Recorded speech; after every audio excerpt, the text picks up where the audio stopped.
मैं एक भैया से एक सवाल पूछने वाला हूँ। वो बुखनाई बाती कह के आया है, तो ये बुखनाई बाती को क्या करते हैं इस भैया को पूछते हैं।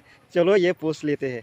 तो भैया आप जो ये बुखनाई बाती करके चिल्ला के आता है, तो ये बुखनाई बाती का मतलब बाल और हिंदी का मतलब हाँ मतलब बाल बोलता है, कहीं केस बोलता है, हाँ कहीं चूल बोलता है। हाँ इधर त्रिपुरा को चूल ही बोलता है। हाँ। इसलिए ये हम लोग ये बिजनेस कर रहा है जो बाल का बदले बाटी। अच्छा। हिंदी में कहता है तो बाल के बदले में बाटी, कहीं भांगा उंगा मोबाइल दे के बाटी देता है हम लोग। तो ये बाल को क्या करते हैं ये बाल को? वो चाइना वाला वो काम करता है, हमको इधर नहीं होता है, वो चाइना लेता है। हाँ वो लोग को जो नकली चूल बनाता है, हाँ। खोपा चूल बनाता है, वो चाइना काम करता है। तो ये और टूटा फूटा मोबाइल का क्या करता है? वो भी चाइना लेता है।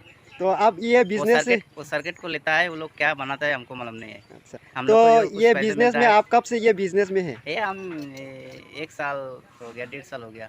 तो ये भैया है, तो ये 1 1.5 साल हो गया ये चोल और बुकनाई बाती में बिजनेस करते हैं। उसके पास थोड़ा सामान भी है देखो, और ये रबाट और ये टूटा फूटा सामान। ये वो चोल दे जो भी चोल देता है यानी हाँ, कि और बाल बदल में देता है, हाँ, उसको बाती दे देता है। और उस हिसाब से जो बाल देता है उस हिसाब से वो ये बाती दे देता है। ठीक है भैया, हाँ, लगते रहिए। हाँ, ठीक काम तो करना ही है। पड़ेगा हाँ भाई, छोटा मोटा। कुछ तो काम करना ही पड़ेगा। ठीक है। ठीक। ओके। को बरो मैथ टीवी चैनल सब्सक्राइब कर दी, लाइक कर दी, बेल आइकन